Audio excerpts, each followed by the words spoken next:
Bienvenidos a una sesión más del Círculo Bastiat, en este ya largo ciclo dedicado a analizar y sobre todo, creo yo, a aprender de una de las obras más importantes en la historia del pensamiento económico, y me refiero nada más ni nada menos que a La riqueza de las naciones de Adam Smith, una investigación acerca de la naturaleza y causas de la riqueza de las naciones de Adam Smith, publicada por primera vez en 1776, y a cuyo análisis, reflexión, hemos dedicado ya varias sesiones de este ciclo del Círculo Bastiat, y estamos ya analizando lo que Smith dice en el libro quinto de los 5 libros que integran La riqueza de las naciones, cuyo título es, y me refiero al libro quinto, de los ingresos del soberano o del Estado, donde habla Smith de las distintas fuentes de ingresos para el Estado o el soberano, pero libro quinto donde también encontramos lo que podríamos llamar la filosofía política o la filosofía de gobierno de Adam Smith, porque lo primero que hace Adam Smith es enlistar cuáles son, según él, las principales tareas del gobierno o, como lo llama él, del soberano. Y lo retomo aquí. Dice, el primer deber del soberano, el de proteger a la sociedad de la violencia e invasión de otras sociedades, solamente puede ser cumplido mediante la fuerza militar. Sir Adam Smith tiene muy claro que el primer deber del soberano, que el primer deber del gobierno es proteger a los ciudadanos de su país de las agresiones provenientes de otros países, y para eso, dice Smith, hace falta, sí, una fuerza militar. Y luego Smith reflexiona en torno al tema de si para tener esa fuerza militar es mejor tener un ejército regular o es mejor tener milicias, un interesante análisis que hace Smith al respecto, en el cual ya no me puedo detener más. Pero el primer deber del soberano, dice Smith, es el de proteger a la sociedad de la violencia e invasión de otras sociedades independientes, y esta tarea solamente puede cumplirse mediante una fuerza militar. La primera tarea del soberano, la primera tarea del gobierno es proteger a sus ciudadanos de las agresiones de otros países. La segunda tarea que debe realizar todo gobierno es la de proteger en cuanto le sea posible a cada miembro de la sociedad contra la injusticia y opresión de cualquier otro miembro de la misma. O dicho de otra manera, el deber de establecer una administración exacta de justicia.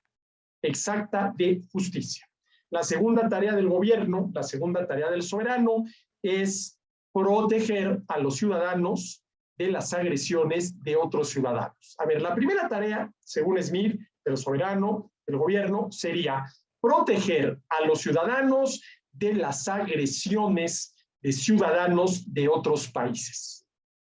La segunda tarea sería proteger a los ciudadanos de las agresiones de otros ciudadanos de su propio país.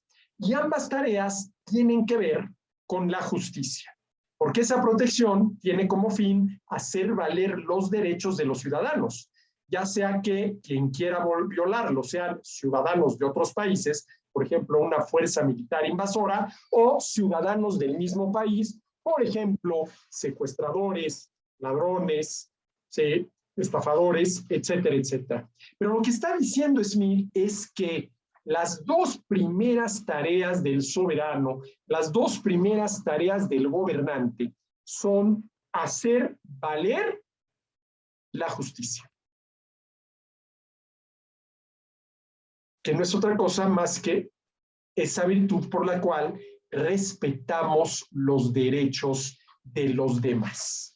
Entonces, la primera tarea que debe desempeñar el soberano, ¿sí?, esto para Smith está muy claro,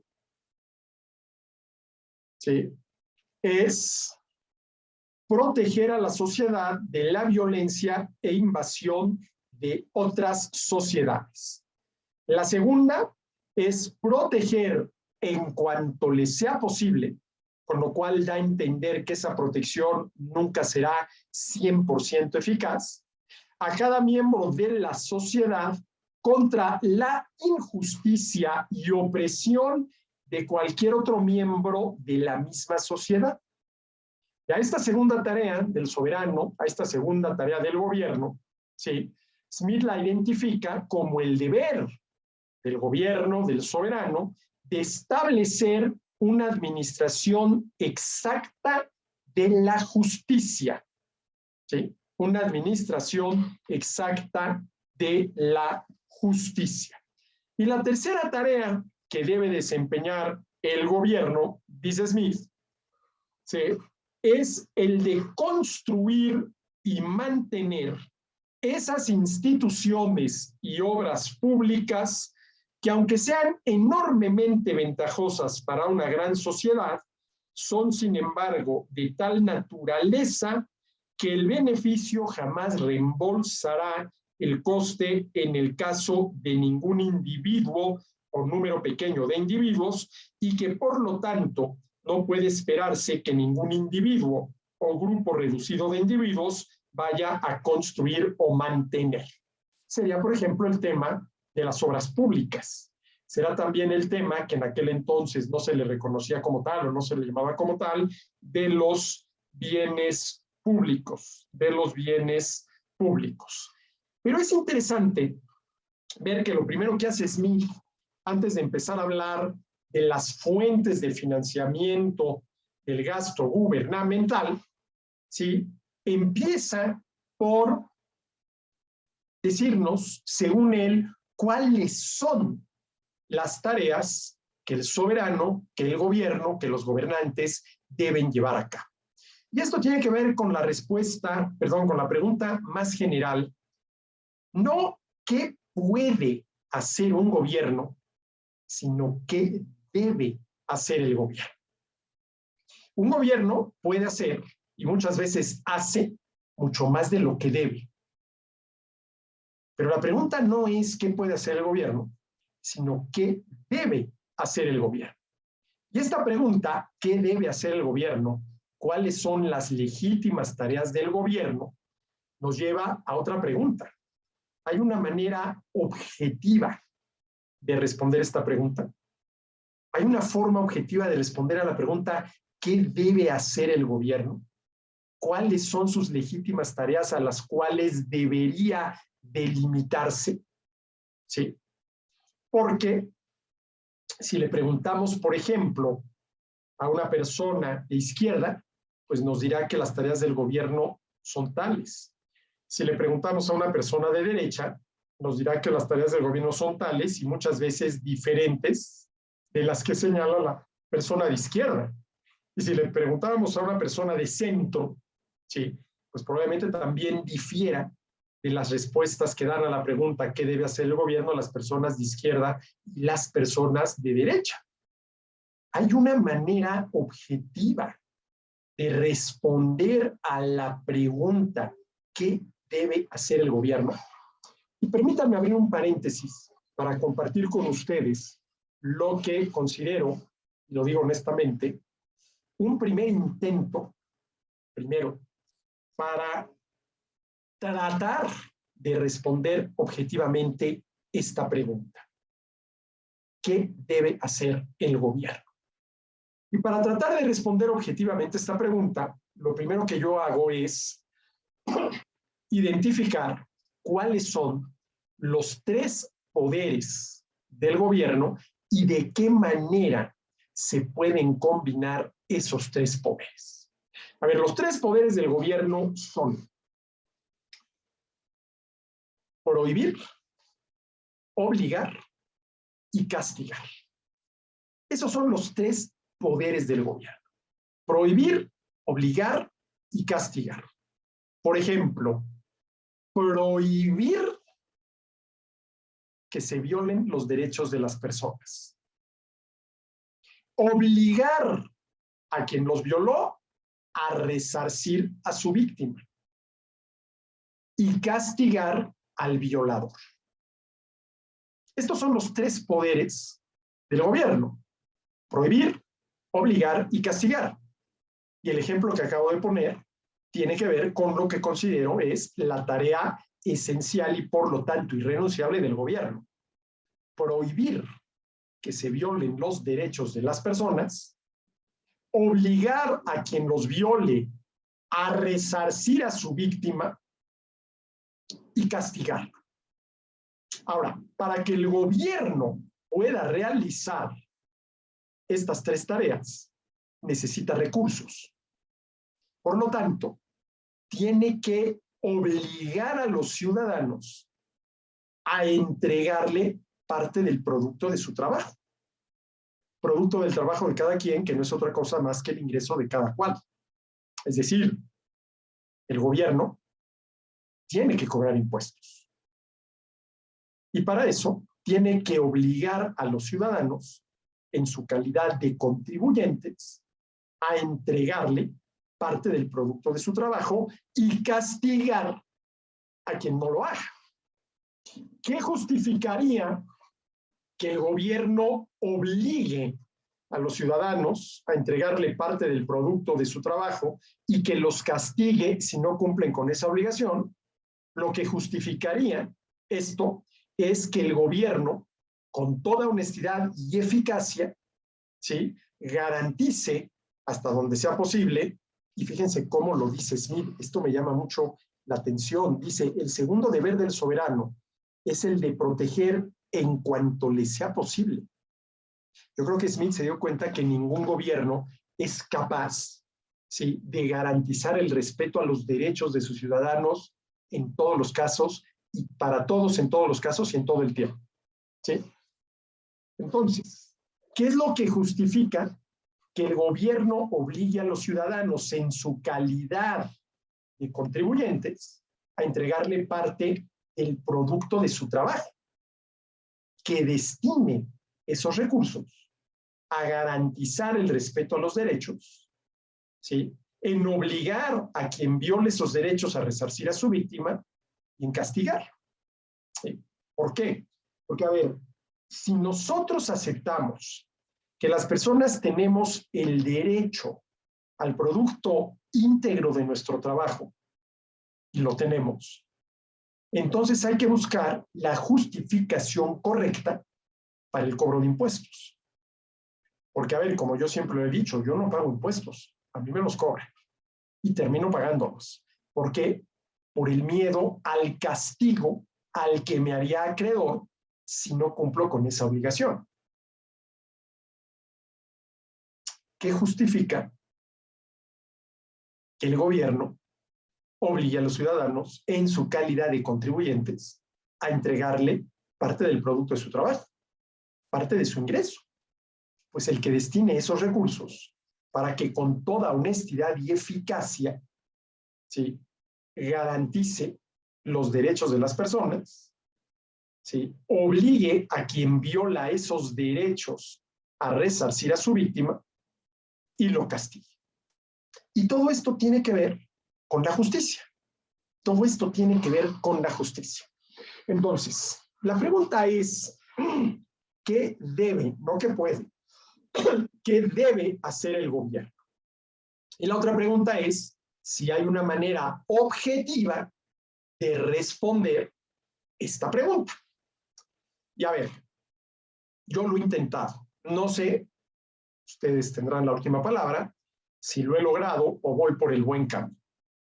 Pero para intentar responder de la manera más objetiva posible, no qué puede, sino qué debe hacer el gobierno, yo recurro a estos tres poderes del gobierno: el poder para prohibir, el poder para obligar y el poder para castigar, y veo cuáles son las distintas maneras, que son 4, en que estos poderes se pueden combinar. Y cada una de esas combinaciones tiene que ver con una virtud. Recordemos que las virtudes son esos hábitos operativos buenos, ¿sí? Y cada una de estas 4 combinaciones de los 3 poderes del gobierno tiene que ver con una virtud. De tal manera que la pregunta, ¿qué debe hacer el gobierno se puede traducir en qué virtudes debe el gobierno exigir de los ciudadanos y qué virtudes debe dejar que cada ciudadano practique voluntariamente. Bueno, los tres poderes son el poder para prohibir, el poder para obligar y el poder para castigar. La primera combinación sería prohibir dañar a los demás y castigar a quien lo haga.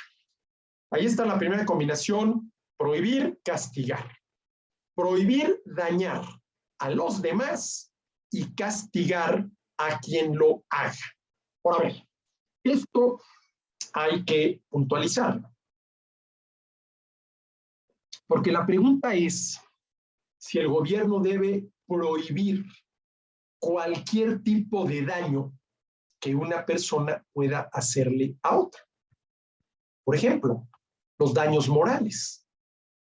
El gobierno debe prohibir los daños morales. Ejemplo, ¿sí? Anita está locamente enamorada de Juanito, quien aparentemente también está locamente enamorada de Anita. Y de pronto aparece Juanita, ¿sí? Y Juanito se enamora locamente de Juanita, dejando a Anita, causándole un enorme daño moral. ¿El gobierno debería de prohibir este tipo de daños? Los daños morales. Por ejemplo, el daño moral que el alcohólico le causa a sus seres queridos. El daño moral, ¿sí?, que el marido infiel o la esposa infiel le causa a su cónyuge. O los únicos daños que debería prohibir el gobierno son los que suponen violación de derechos. No matar, porque matar viola el derecho a la vida. No secuestrar, porque el secuestro viola el derecho a la libertad individual. No robar, porque el robar viola el derecho a la propiedad privada. Ahora, cuidado si pretendemos que el gobierno prohíba y por lo tanto castigue cualquier tipo de daño que una persona pueda hacerle a otra, porque probablemente se terminarían cometiendo muchas injusticias. Un buen ejemplo de esto serían los daños morales. De tal manera que esta primera combinación de los tres poderes del gobierno tendría que, vamos a decirse así, replantearse de la siguiente manera. Prohibir violar los derechos de terceros y castigar a quien lo haga. Y esta combinación, prohibir violar los derechos de terceros y castigar a quien lo haga, tiene que ver con la virtud de la justicia. Que, como decía Ulpiano, es la constante y perenne voluntad de darle a cada quien lo suyo, a lo cual yo le agrego, siendo lo suyo de cada quien el derecho de cada cual. Por lo tanto, la justicia no es otra cosa más que la virtud por la cual respetamos los derechos de los demás. Comenzando por los tres derechos naturales con los que la persona es concebida. El derecho a la vida, el derecho a la libertad y el derecho a la propiedad, y todos los derechos que de ahí se puedan derivar, ¿sí? Que de ahí se puedan derivar, ¿sí? Dice Smith, no en La riqueza de las naciones, sino en la teoría de los sentimientos morales, ¿sí?, que a la persona no se le puede dejar en libertad para que decida si respeta o no respeta los derechos de los demás. ¿Ya? Tú sabrás si matas o no matas. Tú sabrás si secuestras o no secuestras. Tú sabrás si robas o no robas. ¿No? La convivencia civilizada sobre todo si por convivencia civilizada entendemos una convivencia pacífica, requiere del respeto a los derechos de los demás. Y esto es muy juarista, muy de Benito Juárez. El respeto al derecho ajeno es la paz. El respeto al derecho ajeno es la convivencia. ¿Sí? Es la convivencia.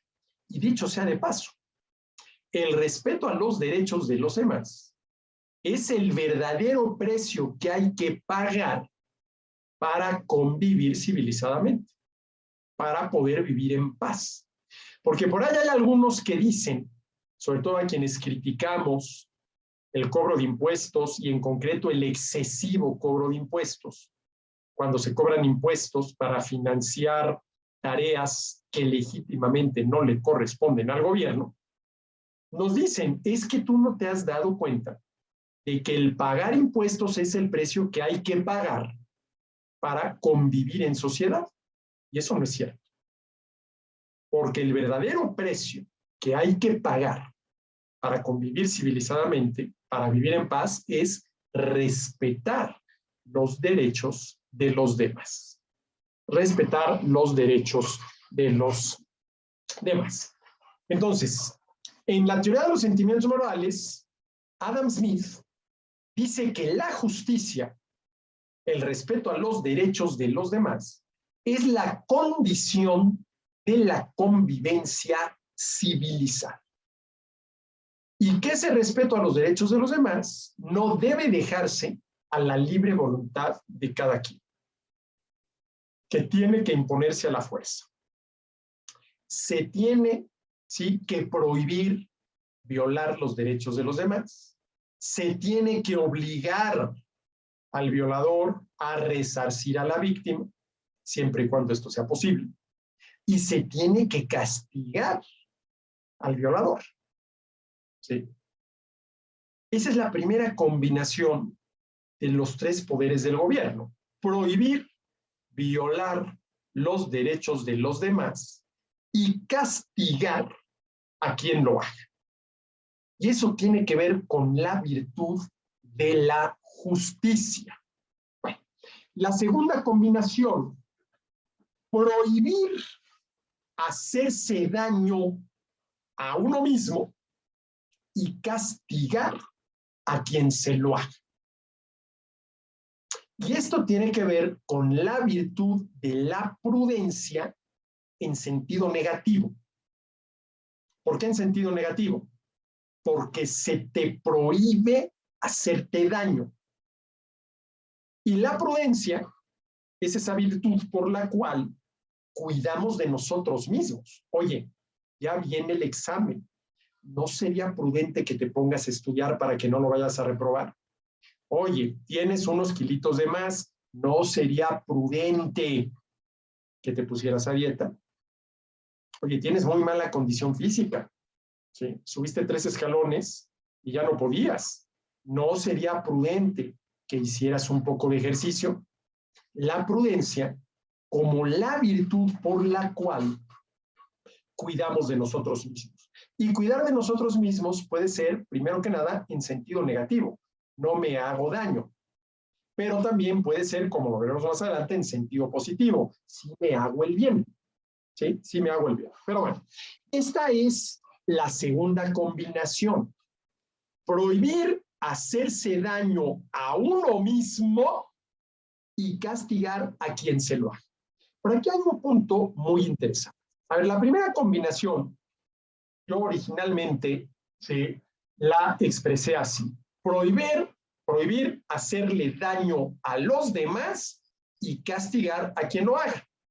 Y luego pregunté si el gobierno debe prohibir cualquier tipo de daño que alguien le pueda hacer a otro. Por ejemplo, los daños morales. Y mi conclusión es que no, que se deben prohibir los daños que suponen violación de derechos. Comenzando por el derecho a la vida, no matar; el derecho a la libertad, no secuestrar, no esclavizar; el derecho a la propiedad, no robar. Bueno, la segunda combinación, ¿sí?, la enuncié así: prohibir hacerse daño a uno mismo y castigar a quien se lo haga. Y aquí sí el hacerse daño a uno mismo, ¿sí?, es lo que corresponde. Porque si yo dijera prohibir violar derechos de uno mismo, estaría cayendo en una ficción. Porque nosotros no tenemos derechos para con nosotros mismos. Tenemos intereses, eso sí, pero no tenemos derechos para con nosotros mismos. Es decir, nosotros no podemos ser justos o injustos para con nosotros mismos, aunque muchas veces se nos diga, oye, es que estás siendo muy injusto contigo mismo porque estás, vamos a decirlo así, calificando de manera muy fuerte. Pero estrictamente hablando, no tenemos derechos para con nosotros mismos. Y dado que no tenemos derechos para con nosotros mismos, tampoco tenemos obligaciones para con nosotros mismos. ¿Sí? Lo que tenemos son intereses. Lo que tenemos son necesidades que nos mueven a la acción. Lo que tenemos son creencias que nos mueven a la acción. Lo que tenemos son ciertos sentimientos que nos mueven a la acción, pero no tenemos derechos y obligaciones para con nosotros mismos. Y esto quiere decir algo muy importante, que la justicia es una virtud que solamente se puede practicar en sociedad. Para practicar la justicia, por lo menos tiene que haber dos personas. ¿Sí? Un náufrago perdido en su isla. Pienso, por ejemplo, en Robinson Crusoe, el náufrago más famoso de la literatura, antes de que apareciera Viernes. Aquel otro náufrago, ¿sí?, a quien Robinson Crusoe salva de ser sacrificado y se queda a vivir con él. Pero antes de que apareciera Viernes, y Robinson Crusoe le pone Viernes, porque según el calendario que llevaba, lo había rescatado en un viernes, antes de que apareciera Viernes, Robinson Crusoe no podía practicar la justicia. Sí podía practicar, por ejemplo, la prudencia, la templanza, la fortaleza, pero no la justicia, porque no tenía con quién. Entonces, la primera combinación de los poderes del gobierno es prohibir violar los derechos de los demás y castigar a quien lo haga. Y eso tiene que ver con la justicia. La segunda combinación, prohibir hacerse daño a uno mismo y castigar a quien se lo haga. Y esto tiene que ver con la virtud de la prudencia en sentido negativo. Negativo porque hay una prohibición. No te hagas daño a ti mismo. ¿Sí? Por ejemplo, no te drogues. ¿Sí? Ahora, la pregunta es si el gobierno debe prohibirle a las personas hacerse daño a sí mismas y castigarlas si se lo hacen. Bueno, se podría decir, y de hecho en la práctica esto es lo que sucede, que depende del tipo de daño que te hagas. Porque, por ejemplo, está permitida la venta y consumo de alcohol para mayores. Está prohibida la venta y consumo de drogas para todos. Porque se supone, habrá que ver si es cierto, que la droga hace un mayor daño que el alcohol. Entonces, pudiera ser que es una cuestión de grados. Mira, no te prohíbo, ¿sí?, aquellas conductas que te dañan levemente, pero sí te prohíbo aquellas conductas que te pueden dañar en mayor grado y inclusive te pueden llevar a la muerte. Pero eso es precisamente lo que sucede con el alcohol. Digo, si uno se toma una copa de vino a la hora de la comida o una cerveza los fines de semana en la reunión con los amigos, no hay absolutamente ningún problema. Pero si uno se toma 3 litros de alcohol al día, ¿sí?, probablemente es alcohólico, es borracho y va a acabar, ¿sí?, muriendo de una cirrosis hepática. ¿Debe el gobierno prohibirle a las personas hacerse daño a sí mismas y castigarlas si se lo hacen? Uno podría pensar, por ejemplo, en el caso del alcohólico o en el caso del drogadicto, que sí, porque el alcohólico y el drogadicto le causan un daño moral a terceros. Sí, un daño moral. Pero yo me pregunto, ¿el derecho de quiénes están violando los alcohólicos y los drogadictos? A ver, yo como padre de familia tengo el interés de que mis hijos no se droguen. Pero yo no puedo afirmar que tengo el derecho de que mis hijos no se droguen.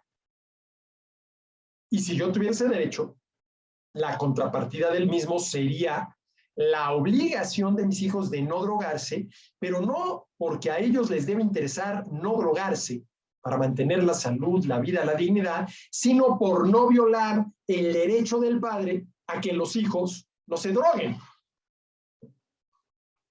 Porque, a ver, yo he escuchado argumentos a favor de la prohibición, por ejemplo, del consumo de drogas, ¿sí?, afirmando que el drogadicto le causa un daño moral a sus seres queridos. El hijo drogadicto le causa un daño moral a sus padres. Claro que sí. Pero entonces, ¿se deben prohibir conductas que causen daños morales aunque no violen derechos? ¿Sí? Yo como padre tengo el interés de que mis hijos no se droguen. Y si se drogaran, evidentemente me causarían un daño moral. Pero yo no puedo afirmar que tengo como padre el derecho de que mis hijos no se droguen. ¿Sí? Si a mí me preguntan si el gobierno debe prohibir que las personas se dañen a sí mismas y que castigue a quienes lo hagan, o dicho de otra manera, si el gobierno debe exigir de las personas la práctica de la virtud de la prudencia en sentido negativo, mi respuesta es que no. Es una violación al derecho a la libertad individual. Pero además, por ejemplo, en muchos casos en los cuales con las mejores intenciones del mundo el gobierno prohíbe, por ejemplo, determinados consumos con la intención de que las personas no se dañen a sí mismas, etcétera, etcétera, etcétera, habría que tener en cuenta cuáles pueden ser las consecuencias de esas prohibiciones. A ver,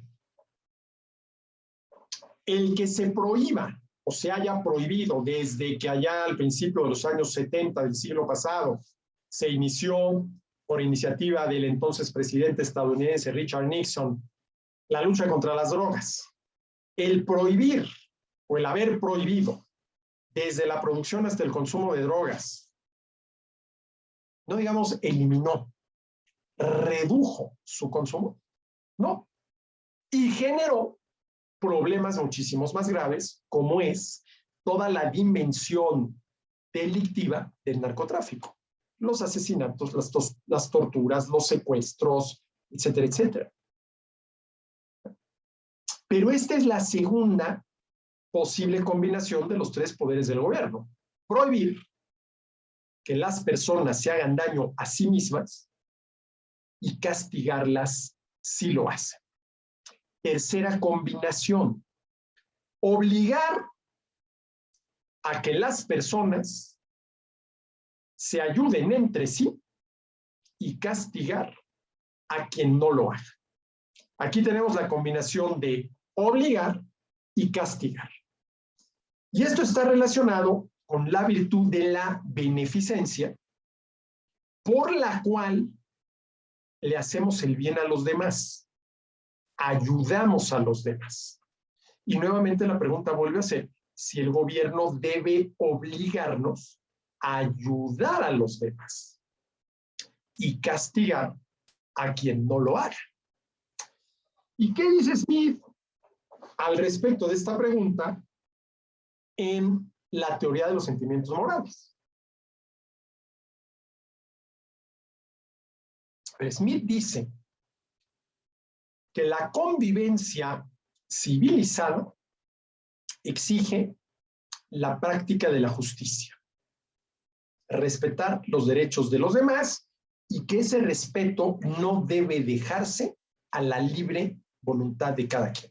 Pues mira, tú sabrás si matas o no matas, tú sabrás si secuestras o no secuestras, tú sabrás si robas o no robas. Tú decídelo y cualquiera de las dos decisiones que tomes es correcta. Adelante. No. Aquí ni se mata, ni se secuestra, ni se roba.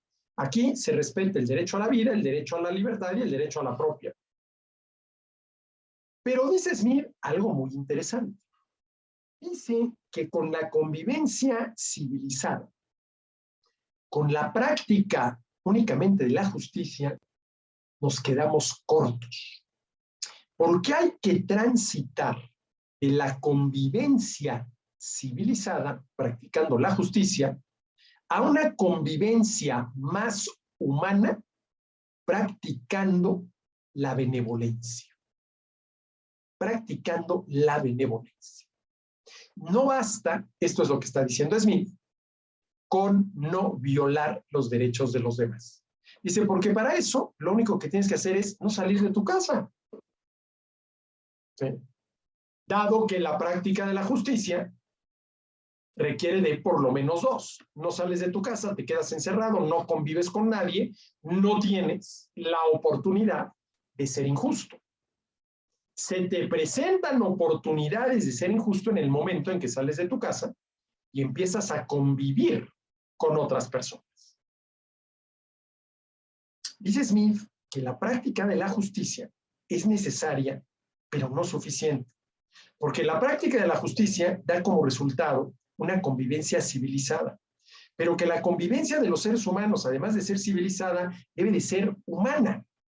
Y para eso se necesita de la práctica de la benevolencia, que es la virtud por medio de la cual ayudamos a los demás. Y se pregunta, a ver, de la misma manera que no se puede dejar a la libre voluntad de cada quien la práctica de la justicia, debe obligarse a cada uno a practicar la benevolencia, y ahí Smith es muy claro y dice, no. La benevolencia, el ayudar a los demás, debe de practicarse voluntariamente. Voluntariamente. ¿Sí? Con lo cual yo estoy totalmente de acuerdo. ¿Sí? Obligar a una persona a ayudar a otra es, para decirlo muy claramente, esclavizarla. Esclavizarla. ¿Sí? Hace muchos años, en una clase, estaba yo hablando de estos temas y un alumno se levantó y me dijo que yo estaba equivocado, porque el gobierno sí tenía que obligarnos a ayudar a los demás, porque si no lo hiciera, nadie ayudaría a nadie. ¿Sí? En ese momento, en la universidad, estaba teniendo lugar la campaña de donación altruista de sangre.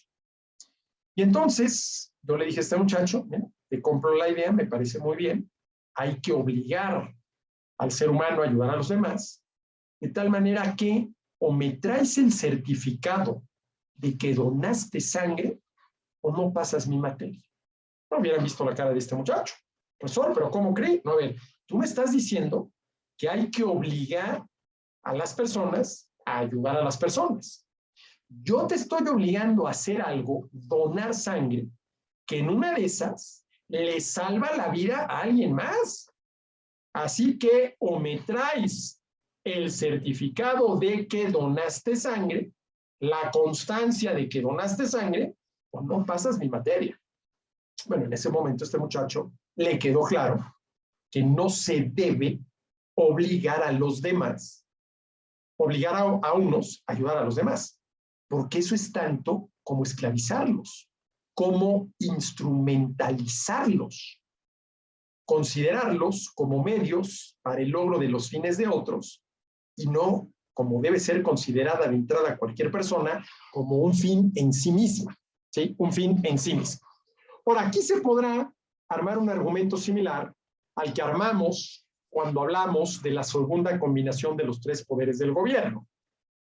El prohibir hacerse daño a uno mismo y castigar a quien se lo haga. Pues mira, depende del daño, depende de qué conductas estemos hablando. No prohíbo, ¿sí?, el consumo de alcohol, pero sí prohíbo el consumo de alguna otra droga. Bueno, aquí podríamos traer a colación un argumento similar. A ver, todo depende de qué manera obligues a las personas a ayudar a los demás. ¿Sí? Y a ver, vámonos al caso más extremo. El gobierno te obliga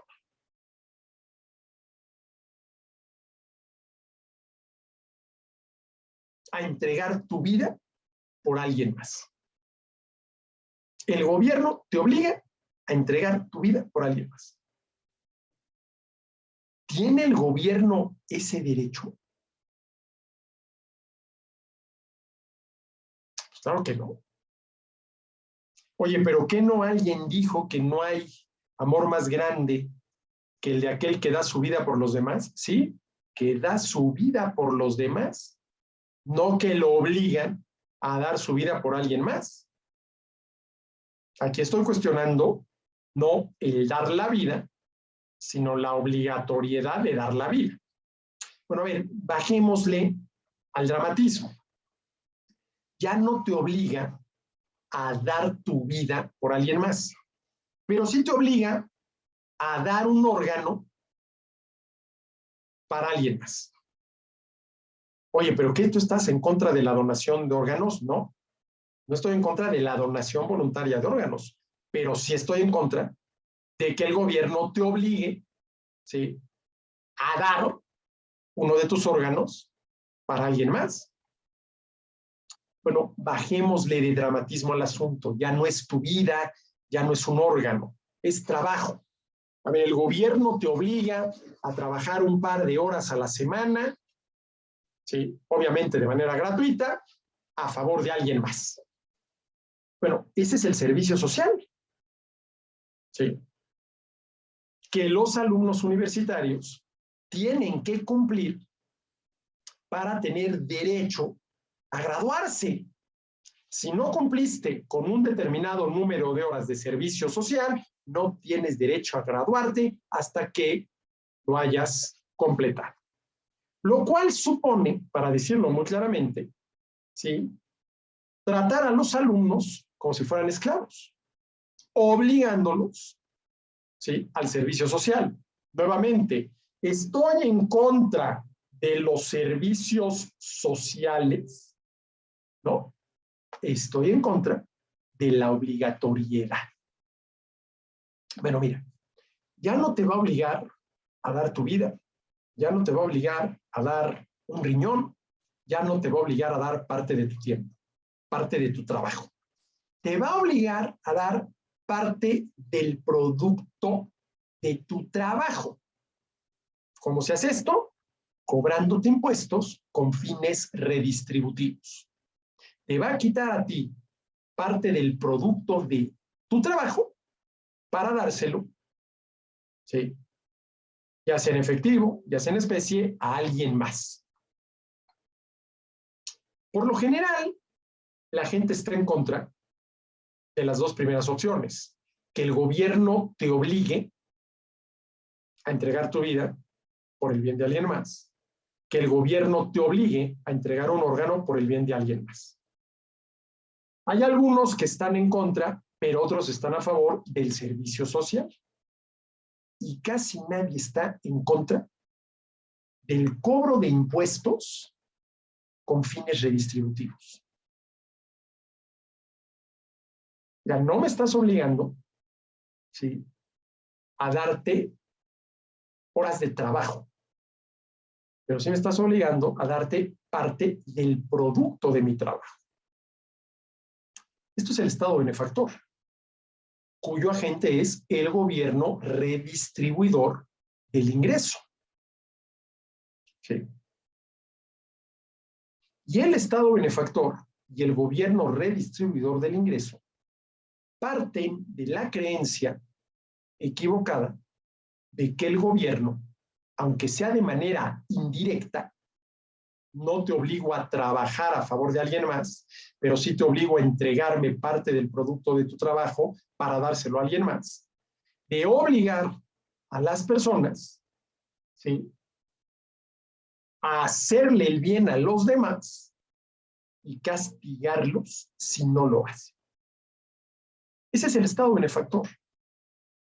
Ese es el gobierno redistribuidor del ingreso. Es como yo le llamo el gobierno hada madrina, ¿sí?, que cree tener la obligación de proveerte de todos los bienes desde la cuna hasta la tumba. Esta es la tercera combinación de los tres poderes del gobierno. Es la combinación de obligar a la persona, ya sea directa o indirectamente, a hacerle el bien a los demás y castigarlo si no lo hace. Y tiene que ver con la virtud de la benevolencia. Y entonces la pregunta es si el gobierno debe exigirle a las personas ser benevolentes. Y la cuarta combinación sería obligar a las personas a hacerse el bien a sí mismas.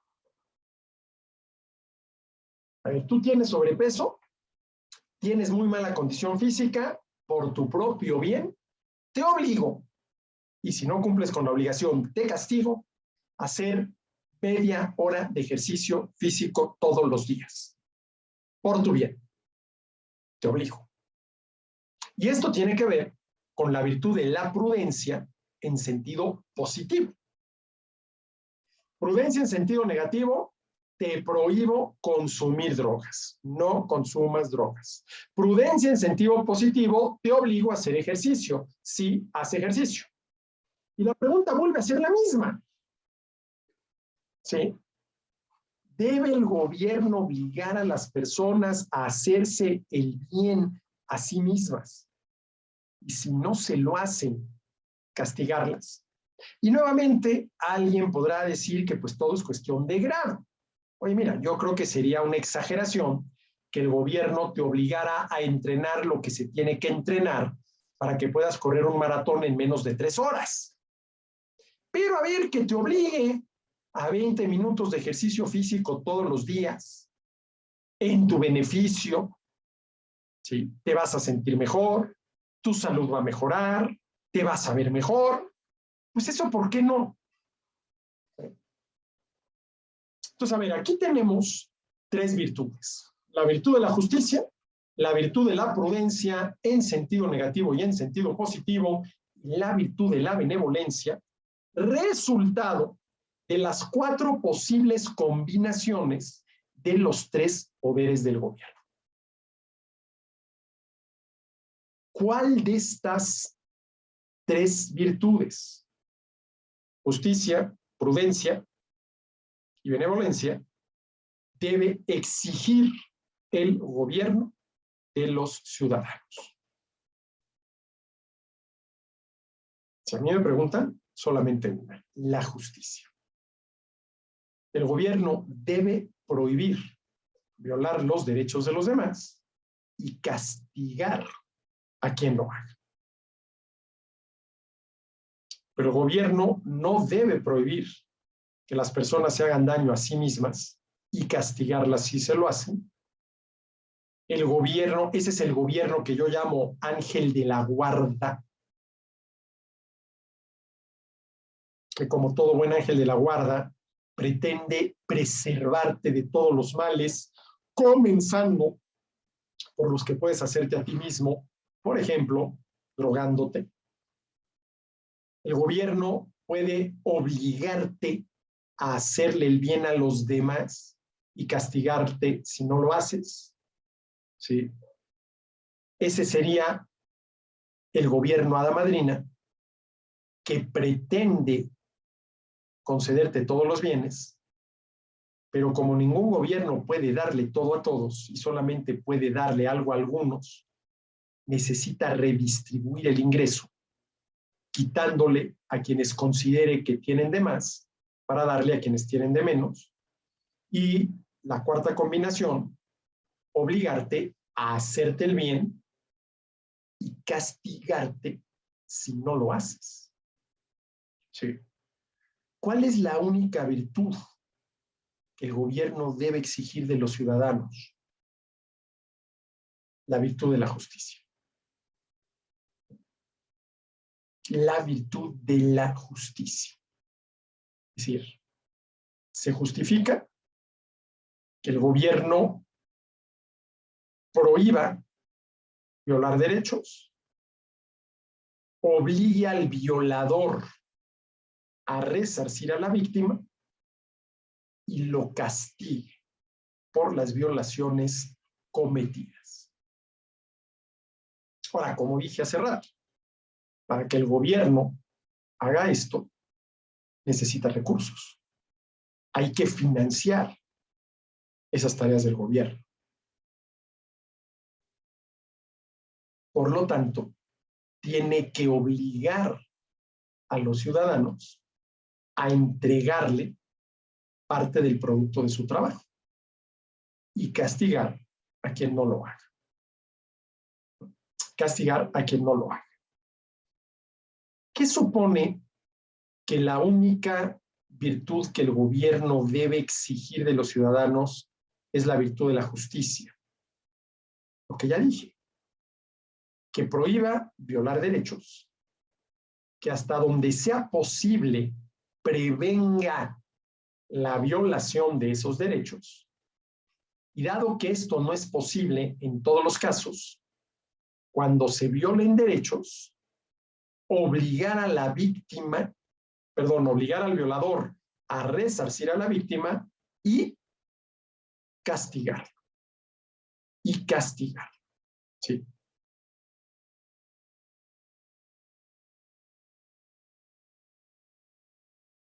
Cuando el gobierno pretende obligarnos a la prudencia o obligarnos a la benevolencia, y ojo, no estoy en contra de la prudencia y de la benevolencia. Al contrario, ojalá fuéramos más prudentes y más benevolentes de lo que somos. Estoy en contra de su obligatoriedad.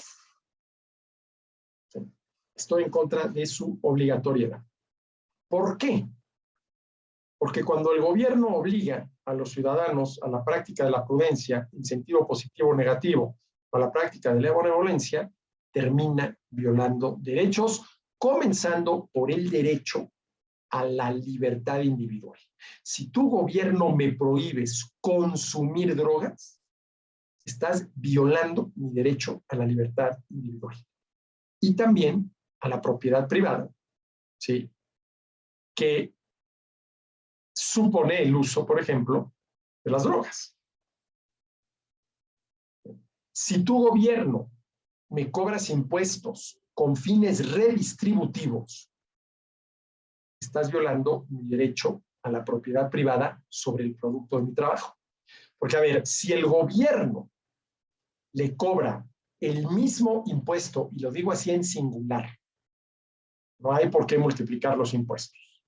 Si el gobierno le cobra el mismo impuesto a todos, para darle a todos lo mismo, no hay ni en el cobro de impuestos ni en el gasto del gobierno redistribución del ingreso. A todos les está cobrando el mismo impuesto y a todos les está dando lo mismo. Y lo mismo que debe darle a todos es, ¿sí?, lo relacionado con la justicia. Pero cuando el gobierno le cobra impuestos a unos y no a otros, para quitarle a los unos y darle a los otros, ahí sí hay redistribución del ingreso, tanto en el cobro de impuestos como en el gasto del gobierno.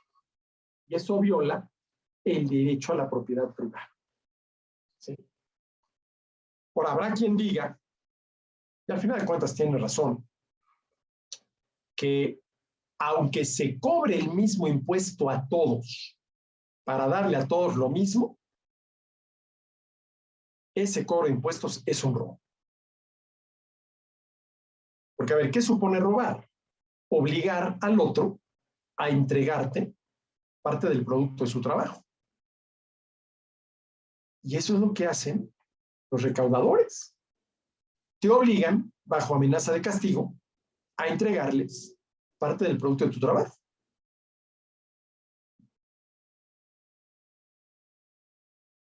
Es lo que yo llamo el pecado original del gobierno. A ver, el gobierno es un mal necesario. Necesario por el bien que debe proveer. ¿Y cuál es el bien que debe proveer? La justicia. Prohibir que se violen derechos, prevenir hasta donde sea posible la violación de derechos, obligar al violador a resarcir a su víctima y castigar al violador. Ese es el bien que debe proveer, ¿sí?, condición indispensable para la convivencia civilizada. ¿Sí? Es un mal necesario. Necesario por el bien que debe proveer. Mal por la manera que tiene de financiar ese bien, cobrando impuestos. Es decir, obligando a los ciudadanos bajo amenaza de castigo a entregarle parte del producto de su trabajo. ¿Qué es lo que justifica ese robo? Que se cobre el mismo impuesto a todos y que a todos se les dé lo mismo, para que no haya redistribución. ¿Sí? Smith comienza en este libro quinto de La riqueza de las naciones, en el cual va a tratar fundamentalmente de las fuentes de ingreso, ¿sí?, de los ingresos del soberano o del Estado, señalando cuál considera él que son las tres tareas irrenunciables. Él no dice que son irrenunciables, pero bueno, se entiende que a eso se refiere, del gobierno. Proteger a la sociedad de la violencia e invasión de otras sociedades, de la violación de derechos de los habitantes de otros países.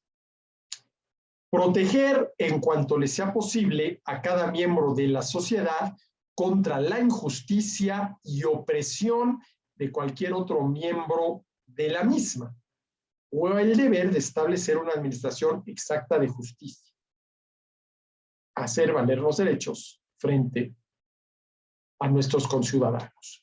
Y la tercera, que es interesante, ¿sí?, el tercer y último deber del soberano o el Estado es el de construir y mantener esas instituciones y obras públicas que, aunque sean enormemente ventajosas para una gran sociedad, son sin embargo de tal naturaleza que el beneficio jamás reembolsará el coste en el caso de ningún individuo o número pequeño de individuos, y que por lo tanto no puede esperarse que ningún individuo o grupo reducido de individuos vayan a construir o mantener, tema al que volveremos en la próxima sesión del Círculo Bastián. Muchas gracias.